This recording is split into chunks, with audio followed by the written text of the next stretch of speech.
Now, say the seller is unwilling to give you tax returns, or his tax returns are not accurate and he's unable to prove his income and expenses with receipts and bank statements.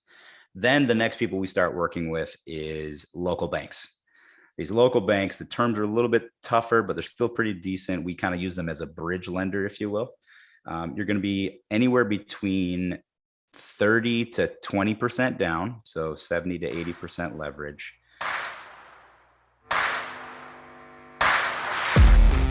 Welcome to the Real Estate Mindset Podcast, hosted by Eric Nelson and brought to you by Wild Oak Capital.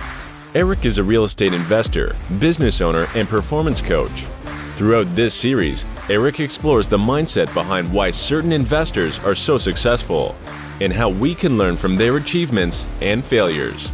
Eric asks the tough questions around the habits, discipline, mindset, and more required to achieve the most ambitious goals. Thank you for being here and enjoy the show. Hey everybody, welcome to the Real Estate Mindset Podcast. This is your host, Eric Nelson. Today I have another self-storage guide. It's kind of funny because it's pushed me into shiny object syndrome. But anyway, Fernando Angelucci is here with me today. I appreciate your time, Fernando. Thanks for being here. Yeah, thanks for having me, Eric. Right on. So we'll kind of jump right in. Fernando, can you kind of give us your background? Because in the pre-show, we talked briefly. It sounds like you've kind of done it all. So if you don't mind, go way back, what got you into real estate and then, lead into where you are now. Okay. I'll go way back. So both my parents were immigrants from Brazil. They came to the United States kind of looking for the old school, American dream, get good grades, get a good job, work at a Fortune 500 company and retire with a pension, right? Well, obviously that is harder and harder to come by nowadays. So when I was going through high school, on my way to that path, I ended up picking up a book called Rich Dad, Poor Dad. And I was 16 years old. I ended up reading that book in like 2 days, which is crazy to me because I hated reading at the time. And that really changed my trajectory in my life, especially the way that I viewed time and money. So with that being said, I went to my father, who is an engineer, immigrant, right? American dream. I said, hey, I don't know if this whole college thing is right for me. I think real estate and being a business owner is going to be the path. And like a good father, he was concerned and he said, over my dead body. Sounds like a lot of our fathers. Yeah, I get it. Right. So, all joking aside, he wanted to make sure I had something to fall back on in case the business venture didn't work. So he said, go to school, you can get any degree you want as long as it ends in the words engineering. So I did that. And while I was going to school, I just started ripping up so many different books on real estate investing, business ownership. I mean, I have a great story of my roommate at the time and now business partner, coming into my dorm room saying, hey, we're going to go to a party. It's Friday night. And I said, I don't know, not today. I got to get through the rest of this book. He asked me what I was reading, and I was reading Tax-Free Wealth by Tom Wheelwright. Man, and he started making a party on a Friday. That's awesome. So that's exactly what he said. I mean, he just started making fun of me. And I said, one day, Stephen, one day you're going to thank me for reading this book. Right. Oh man. Yeah. So throughout college, I had a little bit of exposure to being a business owner. I actually ran my own painting company as a freshman and employed my friends. So I'd go get quotes on the weekends and then go back down to University of Illinois. And then in the summers, I'd book all these jobs and actually start the paint process. So it helped me learn how to run a business, how to coordinate teams and coordinate action between multiple people. And that was probably one of the most stressful things I've ever done in my life, leading up even to today. So flash forward, I'm graduating. I get a job straight out of college with a Fortune 50 company and a pension and a 401k match and an expense account and a truck rental, So it's everything my dad wanted. But the entire time I was working there, I hated it. I just knew it wasn't for me. It wasn't even like a 9 to 5. It was more of a 5 to 9. I'd start around 5 a.m. I'd get back to my apartment around 8:30, 9 p.m. at night and then repeat the process. And I was salaried, so overtime wasn't a real thing. So I thought I had a cushy job, making $55,000 a year with all those benefits. But but in the end of the day, I was still working for someone else's dream. And I didn't enjoy what I was doing. I didn't feel like I was really contributing, to a company that was so massive and multinational. And that's when I decided to break off. So about 6 months into that journey, I started looking at seriously making actions in real estate. And then about 13 months later, I quit to do it full time. So if you want a really funny story, which I don't tell often for obvious reasons, the way I funded the real estate company was overnight. I applied to like 62 credit cards. And I got I got 12 of them approved. So I waited till all 12 came. And the reason I did it all in one night is because some guru told me that if you apply for all of them at once, they don't see all the credit pulls from the other cards, right? So you have to do them all like within a few hour window. So I get 12 approved, and then I do the same thing. I wait till they all come to my house, and I max cash advance off of each one of the cards. So here I am now as a 22-year-old with $96,000 in credit card debt. I immediately lose 30 grand. Like just school hard knocks, immediately lose 30 grand. So now I'm not only 96 in the hole, but 30's already lost. So that was how I started in real estate. And when you say 30's lost, you're saying like 30's lost because the fee is insane on the cash advance. Is that what you're talking about? So there's a few fees involved, right? So there was a fee for the cash advance from the banks itself. I also used a company that like helped you do this. So they took a big fee off the front end too. Then I did some marketing for my first couple of wholesale deals, and I messed that up and lost a bunch of money. I lost some earnest money on my first deal because I put something under contract that I should not have put under contract. So it's interesting start. I love this story. I'm so glad you shared it. This show's about financial stuff, and man, this is a hack. This is a trick. So I do not recommend people do this. The only reason I was doing that is because at the time, that's the only way I knew how to get money quick. I didn't know about syndication. I didn't know about bringing in partners and joint ventures and the like. So started down that path as a wholesaler in Des Moines, Iowa. Eventually, the wholesale operation became successful. I was able to pay off all the credit card debt. It started expanding into multiple markets. So at the height of the wholesale business, we were in 5 different markets. And then from there, we would take those large fees and go after the real dream, which was passive income, right? That's what you read about in all these books. Rich Dad, Poor Dad doesn't talk about wholesaling because that's just another job. It talks about buying cash flowing assets and using leverage to your benefit. So I started buying, I think my very first passive deal passive income deal was a 5-unit apartment building. It was in the middle of nowhere, Iowa, in the south part of the state. Really tough tenants. I'd call it a Class D asset in a Class D area. It's falling apart, but I learned a lot, and I was able to raise money for that deal. I was able to pay my investors back all their money plus some, and then also give them 50% of the cash flow as it came in on a monthly basis. So I said, okay, this works. Everything went wrong on this first deal, and I still made money. So this can't be that bad. So that grew into buying more and more single family rentals, multifamily rentals. Then we started to look at the wholesale deals we were selling to other investors and saw how big of the checks they were taking versus our wholesale checks. So we started flipping properties as well and running those profits into our rental property company. That being said, towards the height of it, I think I had something like 53 or 59 properties in my rental portfolio. And were most of those single family at that time? It was a mix. So we had a couple big ones, a couple 7-unit buildings. Actually, we had 2 7-unit buildings, some 3 flats, and 5 flats. So a couple single family homes as well.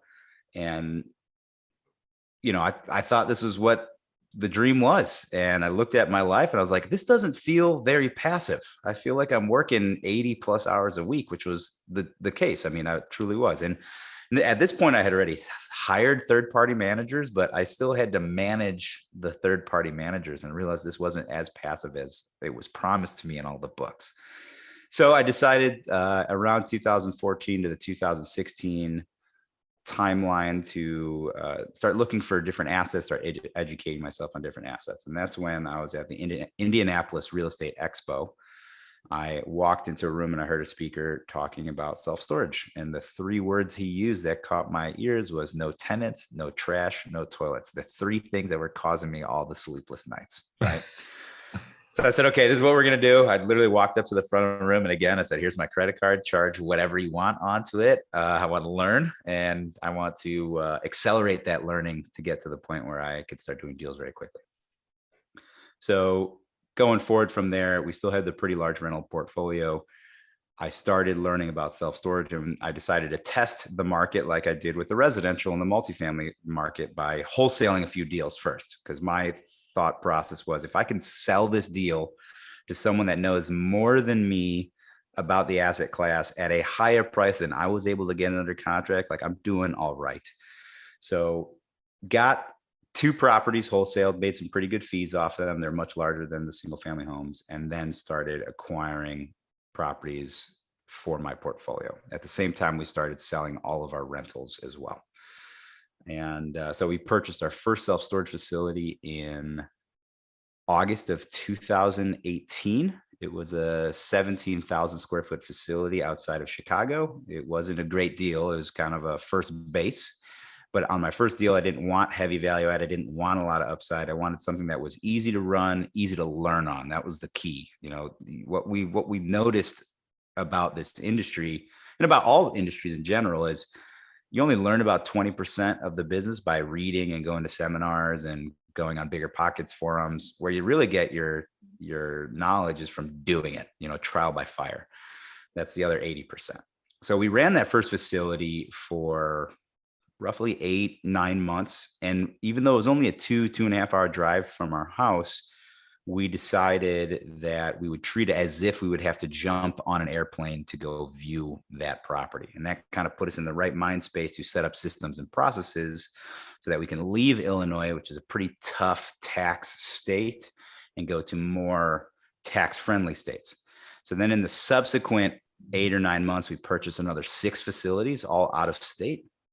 And since that time, we just eclipsed over 62 or $65 million in self-storage. So it was kind of a, you know, exponential increase. Once we figured out what we were doing, we got the processes, and then we were able to start raising money from investors that saw our track record that allowed us to go out and get even more deals. And I think one of the strengths of our business, because I had that wholesaler background, is the deal flow portion. Where we focus a lot of our time is making sure that we have a ton of options to choose from. And the reason why is I had a mentor when I was younger, and he told me, Fernando, that a deal of a lifetime, it comes around every 6 months if you're doing enough marketing. You don't have to wait for one deal every lifetime. I took that to heart. So I wanted to make sure no stone was left unturned. You know, now we probably reach out to close to 30,000 self-storage sellers a year. And we hit them multiple times a year, usually 3 to 4 times a year with various means, you know, email, text message, phone calls, cold calls, driving for dollars, letters. You know, we spend about $150,000 a year just in direct mail. So you're the guy mailing me. That's yeah. Just kidding. No, man, there's like so much stuff in there. I mean, if you don't mind, we'll kind of unpack some of that if you're ready. Let's do it. Sure. Okay, a couple of things. So similar story with my parents. I mean, they're awesome. So they wanted the best for me, but it basically wasn't a choice. It's like, you're going to college. And just so happened to be, I was pretty okay at math. So I was like, all right, let's go down this path. I graduated with engineering as well. I honestly wouldn't take it back. I wouldn't trade that experience for anything. I'm glad I did it. So a lot of people talk about, that. So I don't want to dive too far in that, but I'm really grateful for that whole thing, to be honest. Can I make a comment on that? Sure. So it's funny. I completely agree with you. I would never trade that experience for the world. And nowadays I get a lot of investors that come to me and say, hey, I don't know if sending my kids to college is a good idea, or the middle ground is I think I'm going to send them to community college for 2 to 3 years and then they could finish at a university. And to them, I say, don't do that. Even if you want them to be an entrepreneur, all the networks that I created in the beginning, that was the foundation from my success, I got from the experience at a 4-year university. The connections I made to this day, the money I raised, the people that are in my companies, and then not to mention just the ability to grow as a human being and being a well-rounded adult. I learned so much about the world, not having a safety net around me. that was shielding me from, the good and the bad. Oh man. Sorry, I didn't mean to interject. No, like this is amazing because this is exactly how I feel. And it's like such validation because, you hear a lot of people talk about this, and it's actually, at least what I'm seeing is people talk about their kids now at this point, be like, hey, I don't think my kid needs to go to college because I'll teach him about real estate and they'll get a head start kind of thing. I'm like, oh man, I don't agree at all. I everything you said is exactly what I think. Yes, college is expensive. Yes, whatever, you might be set yourself back a couple of years if you're going to really be a true entrepreneur. But the things you learn, in my opinion, at college are not in black and white. Like, it's not the final. I mean, yes, it teaches you to get your work done and on time and balance tasks and all that stuff. But more importantly, it's the life lessons, like you said. I mean, it teaches you so much more about being on your own in life, and then how to network. And yeah, so my response to anyone ever is go to the school you want to graduate from. Don't do the community college thing and then jump to the school. Go to the one you want to stay at and finish it, no matter what. Even if you have the best business model in the world, that's just my thing. And so really cool to hear someone else think that. Yeah. And, I just finished a book kind of that added to the subject. A good friend of mine, Tim, recommended it to me. It was called Range by David Epstein. And it talks about how the people that perform at the highest level, they're typically not specialists. They were not people that studied that one subject all the way through their life. Typically, the people that are the superstars in the world in their own rights, in their own industries, were those that had a serious breadth of knowledge, not a depth of knowledge, because they were able to approach problems with outsider views, think outside the box. So I think that's even more important in this because, okay, maybe you want to be a real estate investor, but maybe it makes sense to learn about economics and finance and accounting and math and science just to see how the world works around you. And then you can approach problems with a more diverse set of experiences than just being like, hey, this is how a real estate investor would solve this problem. And that can severely limit you. Oh, that's so good. And I haven't read the book, obviously, but from what I think that kind of breadth of knowledge, what it actually ends up doing is it allows you to know that you're not a true expert in a lot of stuff. So I think it leads you to be more able to hire people that are more experts at things than you. Like, I'm struggling with my words here, but what I'm trying to say is I think a lot of people who become an expert have a hard time hiring someone or letting some tasks go. Whereas if you are the type of person who's like, I know a little bit about this, I know it works, I'm going to find someone who can help me, who's better at it, and maybe, and just basically allow that task to be outsourced in a good, like, positive way, instead of being, like the pro, and then you have to teach someone or whatever. So, I'm kind of jumping into theory here, but I do think that that's a possibility. So, man, it's a weird tangent, but I'm glad that we're talking about it, because I feel so strongly about college in general. And then the next thing you said, we got to dive into this credit card thing a little bit more. This is awesome. So super cool that you did that. And then that you admitted it. I love the transparency, because there has been a couple of people that I've talked to who are like, I just maxed the cards on that first deal or two. I bet on myself and it paid off. And so I guess my question would be, was it stressful to pay all that back? I mean, what was it like to kind of dig yourself out of that hole? Yeah. So there was a few reasons I did that strategically, right? So the surface level reasons was I went to a free seminar and they were trying to upsell you on their, $10,000 or $30,000 program. They told you to pay for that program, you can go max card. So that's how I found about the strategy. But the other piece was, after picking up Rich Dad, my veracity for reading increased substantially. And actually, I'm not a very good reader. I'm a very slow reader. So I actually listen to all my books for the most part on Audible. And I read a bunch of books on motivation and willpower. And what I found out was that willpower is extremely fleeting. And even those in the world that we think have the largest amount of willpower, what you'll actually find is that it's not themselves. It's a sense of public accountability and the thought that there is no other option, right? So in combination, of pulling out all this credit card debt, I also quit my engineering job, and I quit like in a blaze of glory. I mean, I burned all the ships, right? There was no way that if I came back that they would give me a job because of the way that I exited. And I did that intentionally, knowing that when I jumped out of the airplane, I had to build my parachute before I hit the ground. So I woke up every morning with this fire underneath me that was like, you have no other option other than to succeed. There is literally no other place you can go. You have to. You have 16 to 26% credit card debt racking up every day. And just because, again, I'm like you, engineer, math, science guy, I broke that down to what my daily interest was and then what my hourly interest was. So I knew every hour that I was messing around or not doing the most critical task, how much farther in the hole I was digging myself.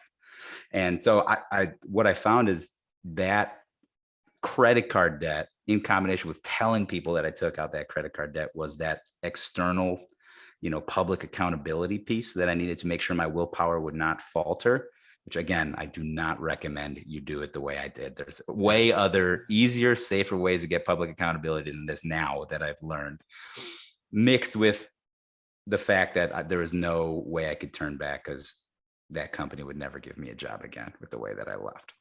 Oh man. Well, I mean, I appreciate again you being transparent and honest, because it's a hilarious story, but I'm sure it's stressful, right? But I think there is something out of that we can take for listeners moving forward is public accountability. So I have a coach and he talks with me about like, when you think you're going to do something, you might want to stew on it a little, whatever. But once you know you're going to take that step, start telling people, start telling your friends, family. And it is kind of that like public driver, because I have that in me too, where if I say I'm going to do it, I'm going to do it. And so it's kind of that thing without having to max out a bunch of credit cards. But I think it's an awesome story. So let's kind of dive into your portfolio a little bit now. Absolutely appreciate all that banter because it was so good. So do you do any wholesaling still now to this day? Are you kind of like 100% storage, or you use wholesale, maybe just the storage? Yeah. So we shut down all of our other companies, right? We've done residential wholesaling, multifamily wholesaling. We had Airbnb companies, hard money lending, and ways to arbitrage all of that. What people don't realize is that wholesaling is just a type of future on real estate. Just like in stocks, how you can trade contracts, a option contract, a call or a put. That's what wholesaling is. I agree to a price with the ability to sell it later. So once you realize in that term, you realize that you can apply that same concept to any asset class. And what I found is, we're paying so much money for our marketing that we should be trying to monetize every lead. Just because that lead is not a good lead for me doesn't mean it's not a good lead for someone else, right? If I can get it at a low enough price, I can wholesale it off to somebody else. If it's too small, if it's too big, whatever, if it's not in areas that I buy in, and that will help pay for the marketing fees. If I cannot get it at a low enough price that I can wholesale it, I can still maybe create a relationship with a broker. I'm a broker myself. Send him the deal, ask him to lock it up and list it, and then take a referral fee for that. And these are all ways that we can pay for our marketing budget without actually reaching into our net operating income coming off of the rental portfolio. The nice thing about self-storage is it is a larger asset. There's typically an extra zero on it. So typically the wholesale fees also have an extra zero on it. So, anywhere we can pull anywhere from $50,000 to $250,000 on an existing facility as a wholesale fee, depending on how low of a price we get and what the market's willing to pay, even while offering a below market discount to our buyers.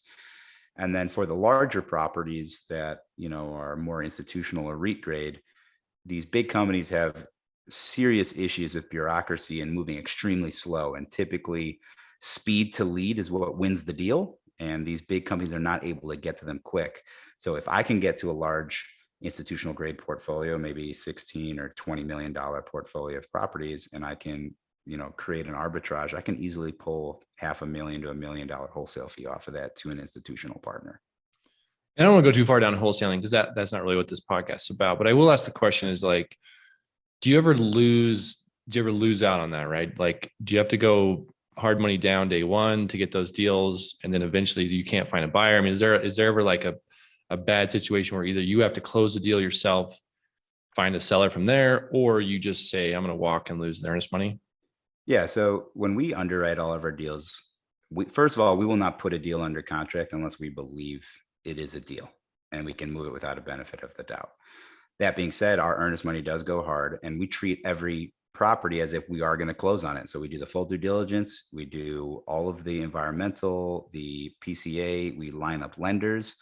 And then if an investor wants to step into our shoes, we can basically pass off this curated package based off of our expertise in our network, and then they can walk into our shoes. So yes, there is the risk of losing our earnest money, but we would never really get to that point because we already know if we can move it or not. Okay. The only time we've ever had to walk out away from deals is when sellers have been not transparent, or in some cases fraudulent with the numbers they're reporting to us versus what we see in P&Ls or tax returns. And then that gives us the right in our contract to walk away and retain our earnest money. Yeah. And then I guess one final thing before we kind of move on to self-storage is, let's say someone wants to get into this business. Would you, I mean, my opinion is education. It sounds like that's kind of the same for you. Get hyper educated. I mean, really, really dive in, right? But let's just say they're having a hard time finding a deal. Do you think a wholesaler is a fine option for someone new? I mean, to me, it sounds like, yeah, you're going to pay a fee, but maybe someone like yourself has really found a deal, kind of almost turnkey to purchase kind of thing. Do you think that that's a good option for someone to kind of start into this business? Yeah, it's a great question. I have 2 points on that. Number one, I still buy from other wholesalers, right? Because they find the deal.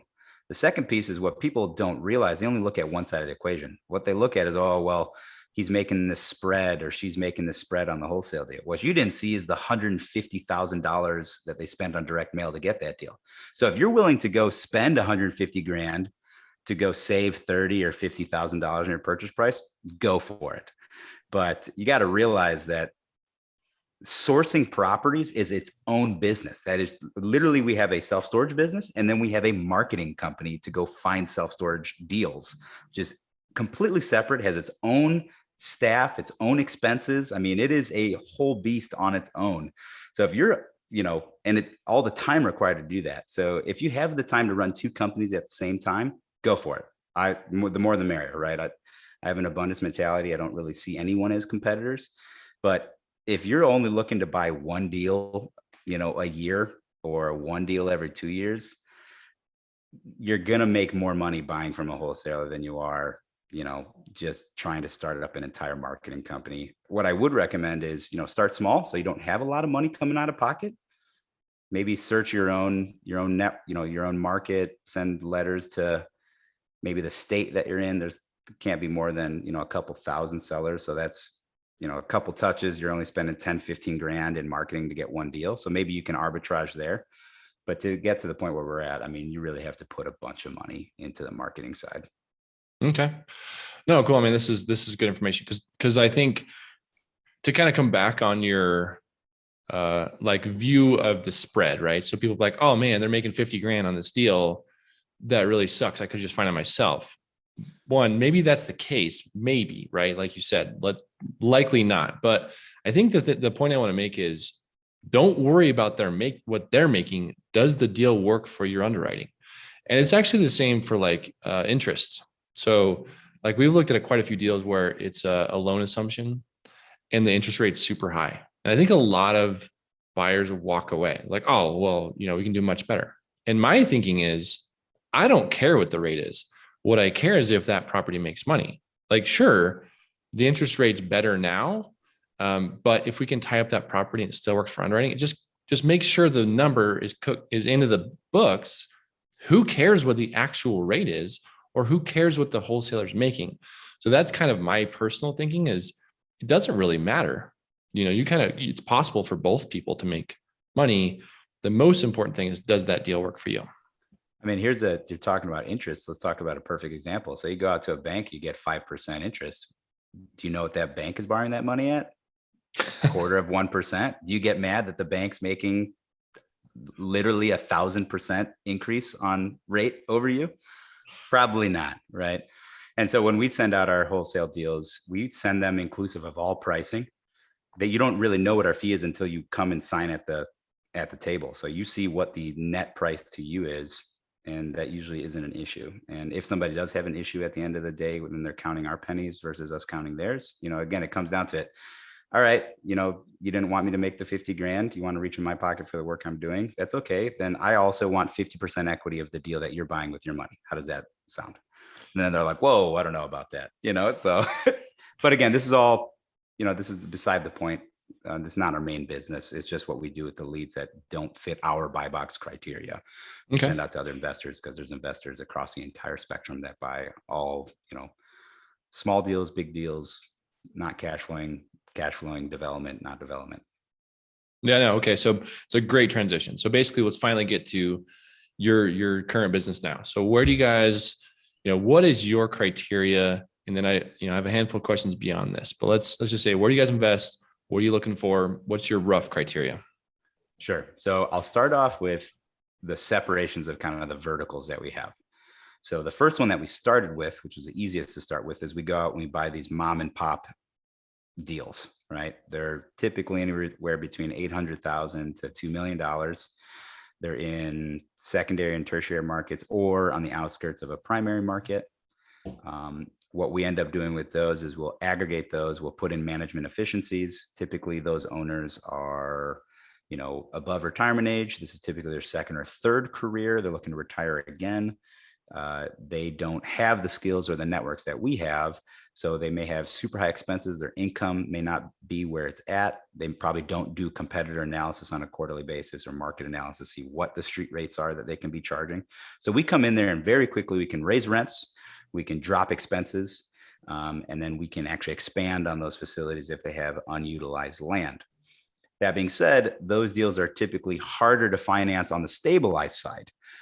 By themselves. And what I mean by that is moving to the capital markets and putting, commercial mortgage-backed securities debt on that, something that is amortized over 30 years. It's non-recourse. Typically, those lenders want to see a minimum of a $5 million loan amount. So what we need to do is we aggregate multiple of those facilities into a portfolio, do all the value add so that they're stabilized value, and then refinance all of our cash out and put them onto a non-recourse long-term permanent debt. So that's one side. Okay, really quickly before you move on. So what do you do for the short-term debt along that way? Mm-hmm.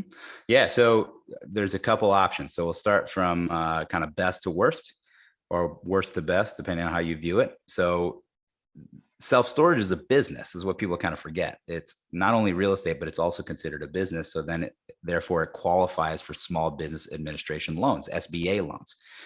For those that are familiar in the residential side of the world, SBA loan is similar to an FHA loan. It is a nightmare to go through. It takes 2 to 3 times as long as the lender tells you it's going to take. They want literally every document they can possibly get out of you. They want your blood type, the naming rights of your firstborn kid, what disease you're susceptible to. I mean, it truly is an extremely onerous process.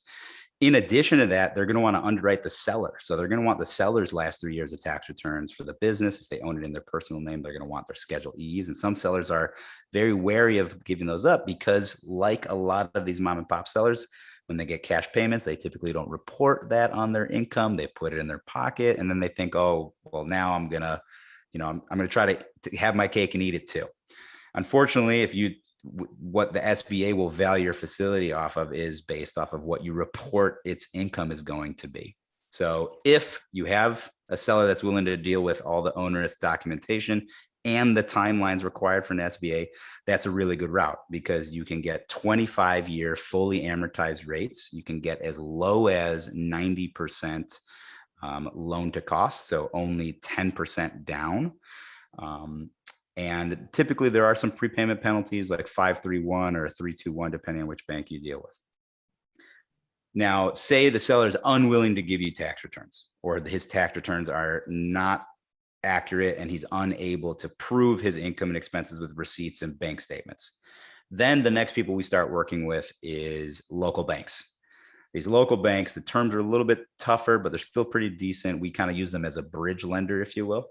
You're going to be anywhere between 30 to 20% down, so 70 to 80% leverage. It's typically going to be a 5-year balloon on a 20-year amortization. So it stresses the cash flow a little bit because your amortization schedule drops slightly. And less documentation, but still pretty heavy on the doc set. If that is not a possibility because the timeline does not work out or the documentation is non-existent, then we can go to the quote unquote hard money lenders, or the asset-based lenders is what they like to be called nowadays, because hard money has a bad term connotation to it now. It's kind of like saying the word loan shark. You're not allowed to use those words anymore, right? Now, the hard money, I love hard money because it's all about speed of implementation, right? So my asset-based lenders, I should keep using that word. My asset-based lenders can typically close in 14 days. They can give me up to 90% loan to cost, and very limited documentation, but I'm going to pay for that, right? I'm going to be paying 10 to 12% interest only. So at least it's not amortized, which helps with the cash flow. And the loan itself has a lot of covenants in it to make sure that, I'm doing what I'm supposed to be doing appropriately. Typically, those loans are only 12 to 18-month balloons. So you have to have a plan to get them out very quickly. So I'll use those in the worst case scenario if I don't have the time to close or I don't have documentation that a bank or an SBA lender will take. So that's what I'll do for the value add. Once I aggregate some of those properties using those various metrics, sometimes it's a 3-step process where I go from a hard money lender to a bank to the CMBS market. Then we move to that non-recourse side. And then to aggregate them together. So let's say you've done that, you've gone through all this process, you got 3 or 4 together, you go out, you get, better financing, non-recourse debt, that type of thing. Do you ever worry that bringing them together in a portfolio is harder to sell in the future if you had to sell one of them off? Or do you think that that's actually kind of a bonus for you? Yeah. So, I had a presentation here, but we can kind of skip around since it's more conversational. I had the 9 reasons why I love self-storage. Sorry, jammed up your presentation. No, that's okay. That's okay. So reason number 5 is that self-storage is an extremely fragmented market. So what I mean by that is that the top 6 real estate investment trusts in the space, so the names, Public Storage, Life Storage, Bob's, these types of guys, they only own 18% of the roughly 70,000 self-storage facilities in the United States. Then the next 100 largest operators, so I fall at the very bottom of that list, own the next 9%, which means that mom and pop owners, aka people that own 2 or fewer facilities, own 70 to 72% of all of the self-storage facilities in the nation. So what that lends itself to is this system of consolidation, which happens in every asset class, right? An asset class is kind of faux pas and it's only kind of niche. And then all of a sudden, Fortune runs an article on it, Money Magazine and Forbes start talking about self-storage. And then all the big boys want to jump in, the Blackstones of the world and the sovereign wealth funds. And what they want to do is they want to acquire as much property as possible in one transaction, because the time and labor costs of underwriting a $100,000 deal versus a $100 million deal is the exact same. So they would rather cut a much larger check. So it's actually easier to sell.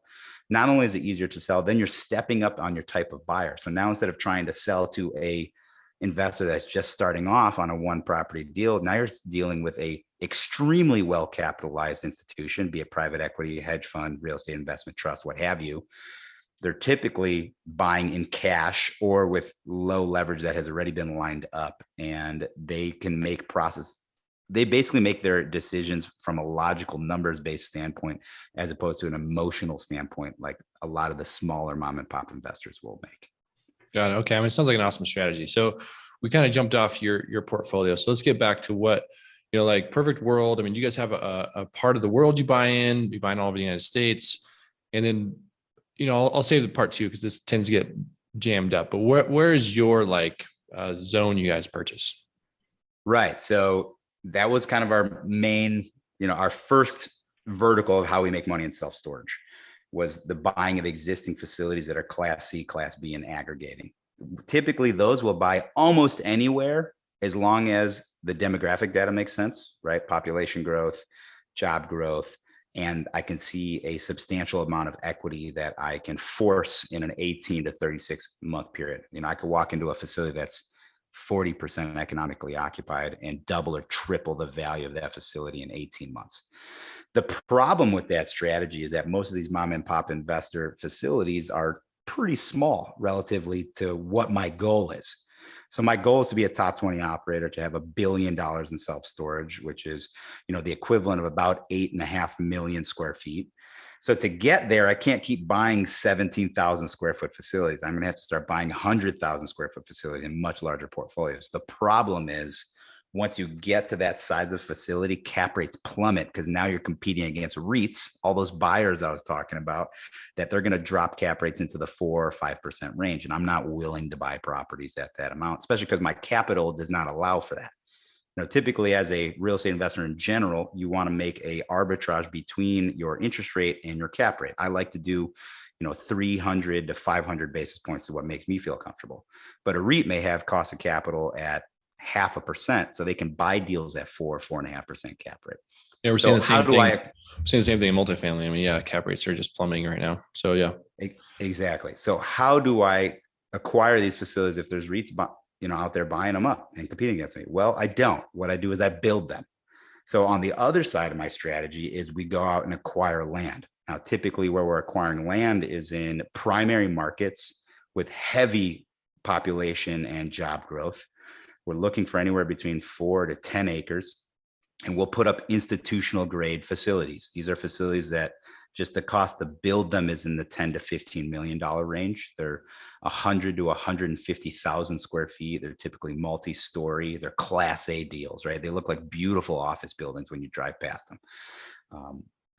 With that being said, we're able to, the plight is that I'm a cash flow based guy, but all of a sudden when somebody comes across your deal and says, hey, I'm willing to offer you $18 million for that deal that you spent $10 million to build, it's like so hard not to take that offer. That's a huge check, but you got to realize that we go ahead into real estate not to create another job. I don't want another transactional type situation. I'm here to create cash flow. So at that point, we wait till those deals get stabilized. It takes anywhere between 3 to 5 years, depending on the size, and then we roll those off again to the non-recourse market, the permanent financing market. So those are kind of the two ends of the spectrum. And then I kind of have a hybrid strategy in the middle because of the increasing cost of capital that have come in. And that hybrid strategy is actually what we call conversion properties or adaptive reuse. So here's a perfect example. COVID did a lot of very interesting things to the real estate market. Construction materials have gone through the roof. Steel prices went up 300%. And that's primarily what self-storage is built out of, right? At the same time, big box retail was just getting hammered. Everything went to online purchasing.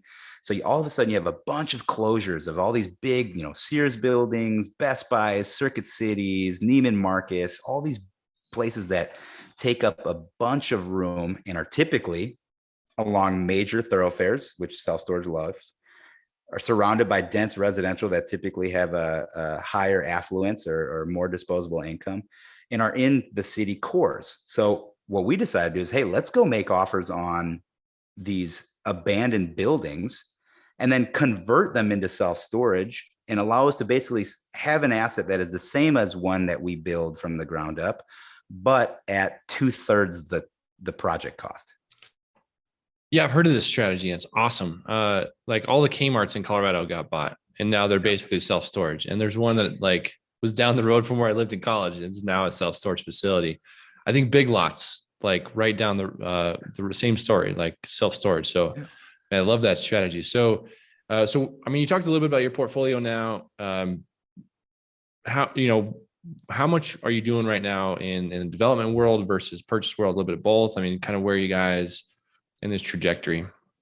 Yeah. So again, I'm an engineer by heart and training. So I'm always, my first and foremost is not upside. It's more downside risk mitigation. That's number one, what I'm always thinking about and what's forefront of my mind. So with that being said, I will never increase my development portfolio to a point where the cash flow from my existing facilities is outstripped or outpaced. I always need plus a buffer, of course.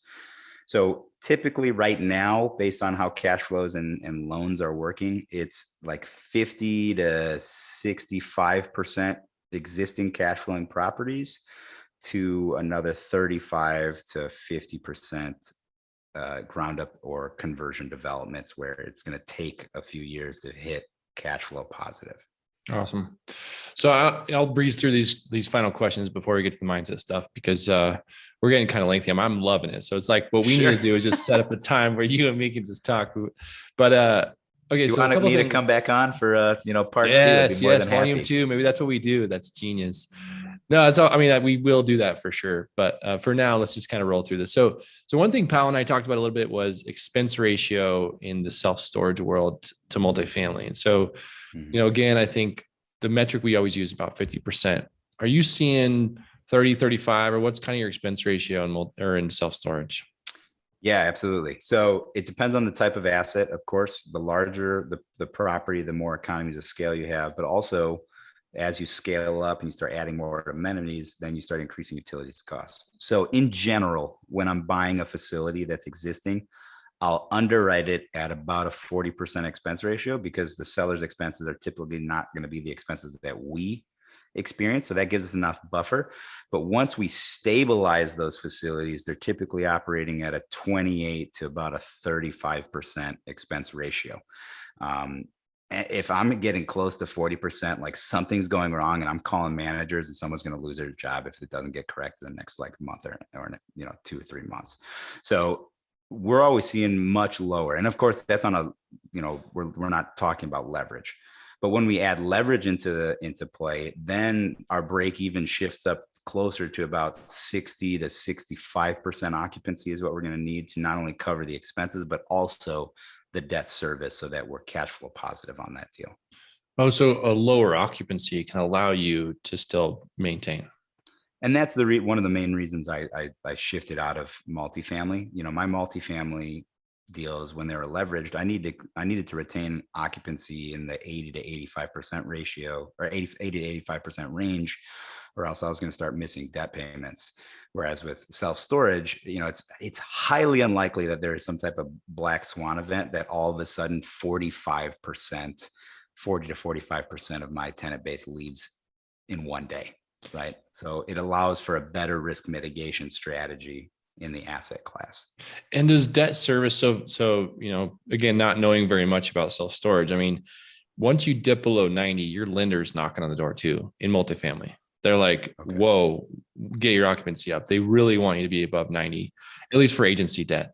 So do you experience that same thing in self-storage, or not necessarily a kind of a ceiling there?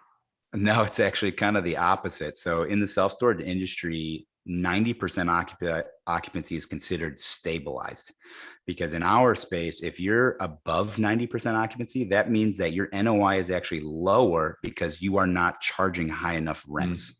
So we kind of have a metric in our business where kind of some red light, green light switches for our companies, where as soon as a facility goes above 92% occupancy, everyone across the board gets a rent raise immediately, right? And we hope that it goes back down slightly. And what we've noticed time and time again is, that 90% occupancy at increased rent rates is a higher NOI, which is what I really care about, versus that 92 at a lower, 95 or 100% occupancy at a lower rate. So that's one of the pieces. The second piece is the flip side on that red green, right? If it goes below 85% occupancy, then I double my spend on marketing. I never drop rates. I will always just double or quadruple my spend on marketing to get people into the door. Because one of the nice things about self-storage is that it has an extremely high sticky factor. So what do I mean by that? Let's say I don't want to move that crap, man. Right. So say I have a $150 facility, $150 unit, and I increase the rent by 13%. That's a $20 increase. You think someone's going to pay the $300 to $500 cost? They'll get a moving truck, take time off of work? Probably not. But look at multifamily. Let's say you have a $1,500 apartment and you raise the rent by 13%, which is a $200 bump to rent in 1 year. You think your tenant's going to stay? Probably not. They're going to go across town where they find a deal at the same price or slightly lower, maybe $5-10 above. So self-storage, extremely sticky. I mean, a lot of our facilities, because of our rent raising schedule, we'll actually have people in the facility that are paying 10, 20, 25% above market rate because they just don't want to deal with moving out of the facility. Yeah, no, I mean, moving your stuff is a bummer. So, do you think that there's, I guess it'd be my final question before we move on. Basically, do you think that there is any danger that people will not want self-storage in the future? I mean, I think I know the answer. I think most people do, but like, it just seems like the asset class has this future. And I mean, do you see anything that would kind of stop that? No, I'm actually seeing the exact opposite. So right now, 1 in 10 people use self-storage, and that number is increasing year over year. And what you also have to realize is that self-storage is a hyper localized business. So unlike, say, I live in Chicago, right? If someone raises the rent on me on the north side, I can move all the way down, 10 miles to the south, down to the south side, or 15 miles, or I can go to the west side by 10 or 15 miles. With self-storage, typically when people are looking for a facility, 90% of your tenant base is going to come from a 3 to 5 mile radius. So someone's not going to drive past 6 self-storage facilities to go save an extra $5 a month. It's just not going to happen. So to say that the market in general, or the state, or even the city in general is saturated, you can't say those metrics. All you can really say is this 3 to 5 mile pocket saturated? Yes or no?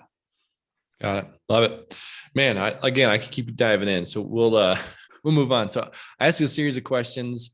There's no right or wrong answer. I just love to hear people's answer here. So we'll dive right in. First question is, do you have a morning routine? I do. I have a pretty interesting one. So I wake up pretty early.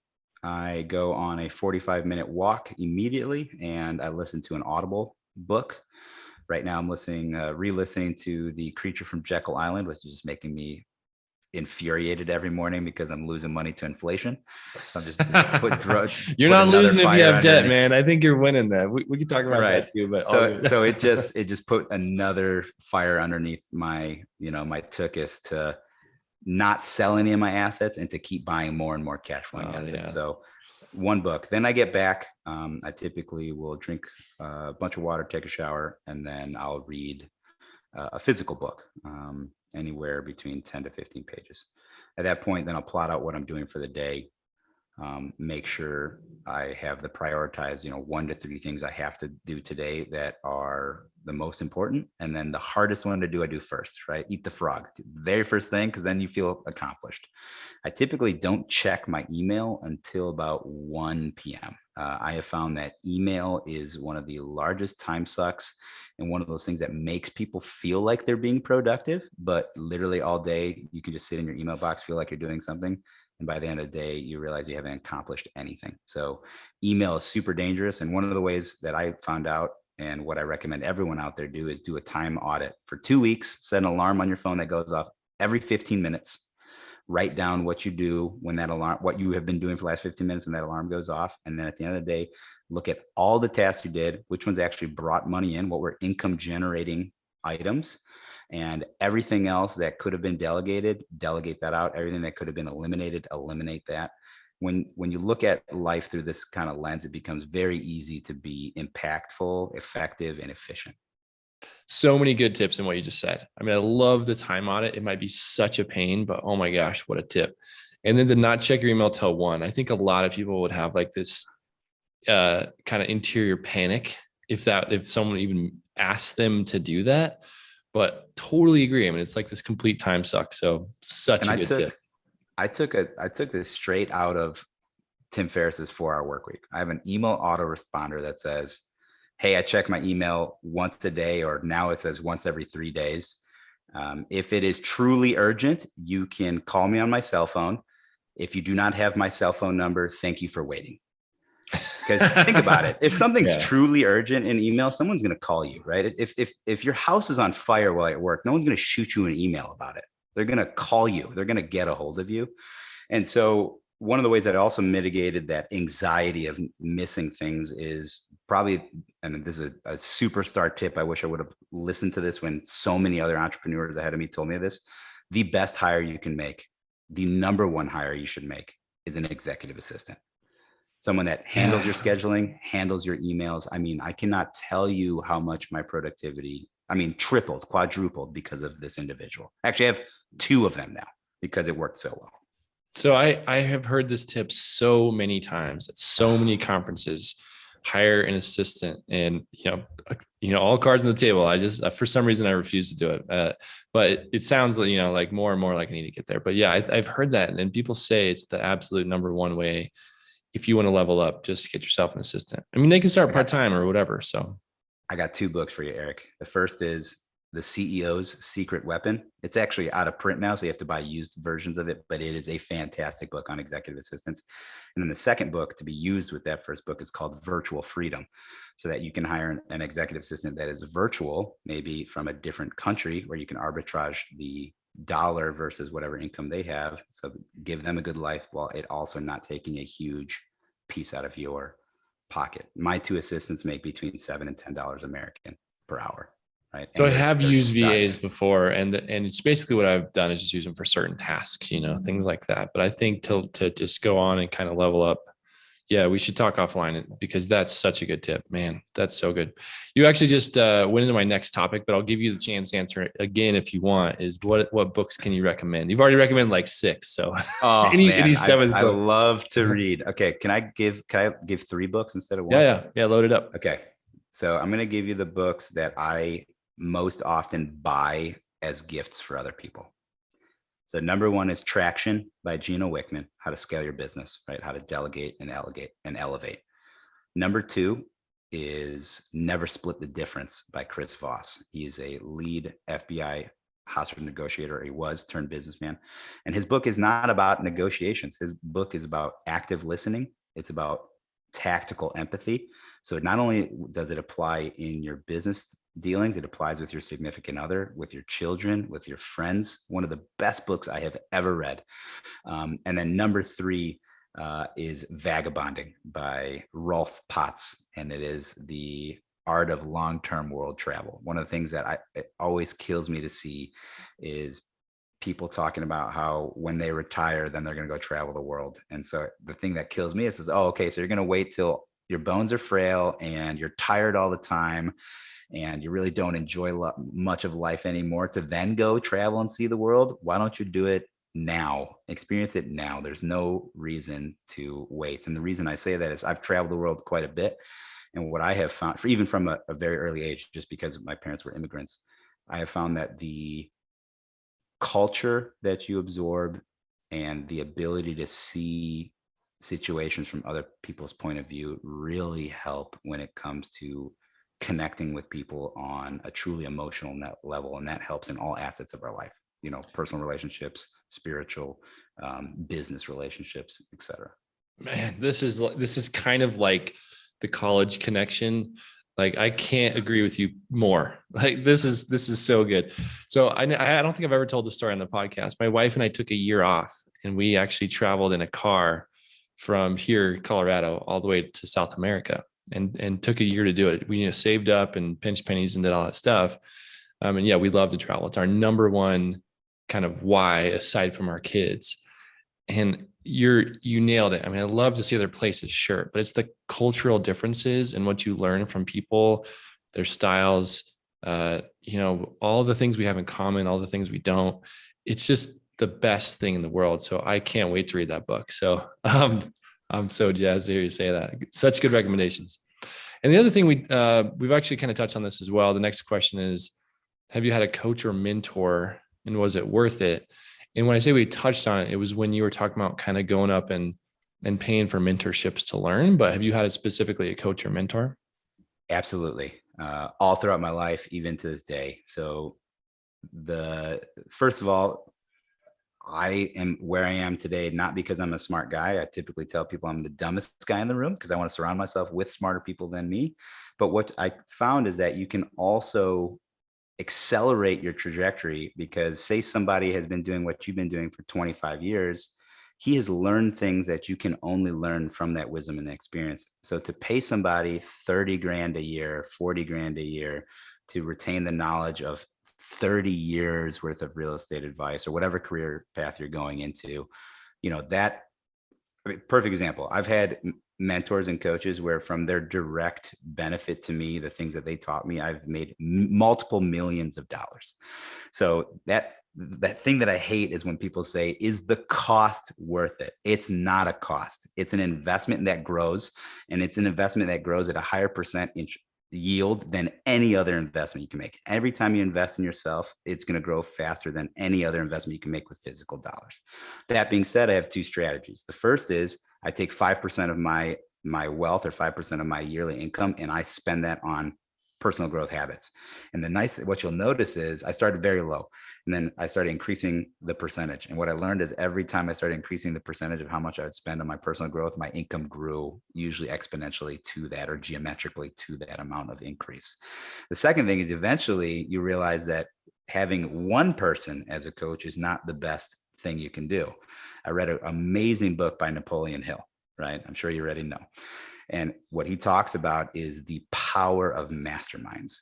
When you can get multiple like-minded individuals into one room, the amount of information sharing and education is truly through the roof. So I'm a part of 2 masterminds right now. I'm a part of a third group that is kind of a unofficial non-paid one, but between the 2 masterminds and the non-paid one alone, travel, lodging, I probably spend $80,000-$90,000 a year just on that. And that doesn't include any of the books. That doesn't include, one-on-one time with mentors that I find in those groups that I want to compensate them for their time. If I know I need help with something that's going to take more than just a phone call. And I mean, it's the easiest way to accelerate your trajectory in life. Absolutely. Oh man, such good stuff. And I completely agree. I mean, I think, and I love that you put a percentage on it, because I do think there's a danger in saying you make 50 grand a year, spend 30 on a mentor. There is probably kind of some metric where you say, okay, what makes sense for you? There's a lot of really good, very affordable coaches, mentors out there. And then as you grew, you say, okay, I have the ability to kind of spend a little bit more on it. And then more and more and more, it's just going to grow. So I always preach coaching. So I'm glad to hear what you're saying. And think about it, like even at that level. So that's where I started, right? Roughly 50 grand a year. How much does it cost to go to a RIA meeting? A Real Estate Investor Association meeting. That's $200 a year membership. How much does it cost to go to a Tony Robbins event? How much does it cost to, buy a couple books? Say you're in college like I was, and your income was basically non-existent. Minus 50. Yeah. How much does it cost to go buy a $20 book that, like Rich Dad Poor Dad? I mean, so it's all relative, and there's different levels, but that's what I like is putting a percentage on it, because one, it keeps you accountable. And what I found is in some years, I find it hard to actually spend that 5%. So I have to actually physically as a task go out and say, okay, where can I allocate this money that I have, because I have a month left in the year, that I can get a good return on that on personal growth. Oh, very cool. Love it. Cool. And the last thing is what mindset tip can you give someone? Actually, I have 2 more after this. What mindset tip can you give to our listeners? We've given a lot, but what comes to mind if someone's listening here? One of the things that has helped me so much throughout my life is positivity. I know it sounds so cliche, but what people don't realize, they don't realize the physical effects to the body of stress and of negativity. Stress is a real chemical thing. Cortisol pumps through your blood. It shuts down non-essential functions like digestion, like, clearing your skin, like sleep, and only puts you into a fight or flight mode, which is blood going away from the extremities to help you run or either fight something. And that is super detrimental for your health long-term, and also your mentality, right? So staying positive not only is a mental thing, but it's also a physical thing to keep you running. The second piece that I always want to say to people kind of similar to us, the engineers of the world's out there, is do not get struck by analysis paralysis. You will learn so much by just doing. I have found, I guess here would be the one-liner: action is better than inaction, even if the action was the wrong decision. That is what I have found. If you just take the action, even if it was the wrong choice, the choosing is usually more beneficial than just staying paralyzed. And that has happened throughout my life, because what I tell people is, yes, you're successful, great, you made money, but even better than being successful is failing. because failing is the hardest teacher there is out there. There is no such thing as failure. All there is learning really hard lessons and then putting systems in place to never repeat those failures again. I love that tip. That's super good. No, I mean, it's always like the mindset around the failure, because there are times where it's not, you're right, it's not really a failure. It's like basically you made a mistake, but then how can you pick yourself up, learn from that mistake, not do it again ever, and then do a little bit better. So I love that tip. Yeah. That's awesome. Well, Fernando, this has been insane. I mean, this has been such a good show. I've really, really enjoyed chatting with you, one, and then two, just hope there's so much good stuff for our listeners. So I'm really jazzed about this episode in general, but people want to get in touch with you, learn more, invest with you, whatever it is, how can they get a hold of you? Yeah. And what I'm about to do, most podcast hosts think I'm crazy to do, but I usually like to put my cell phone out there. And the reason I do that is what I find is most people actually don't ever take me up on it. So I'll give you my cell phone. It's area code 630-408-8090. That's my real phone number. You can text me. You can call me at any time. If that is too much to approach me, I'm a super likable guy. I won't bite, I promise. You can shoot me an email, info@titanwealthgroup.com or info@impactselfstorage.com.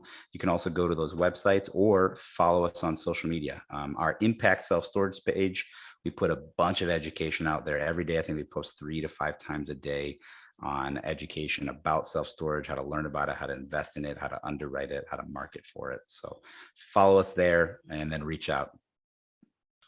Awesome, man. I love that you gave your cell phone. I'm gonna totally blast you with a million texts now. So no, thanks again for your time. This has been a great show. Appreciate you being on. Yeah. Thanks for having me, Eric.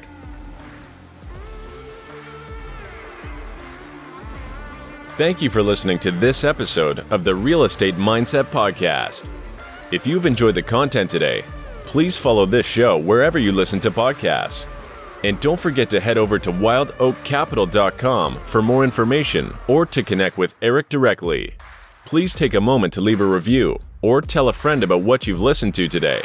We hope you'll tune in again soon.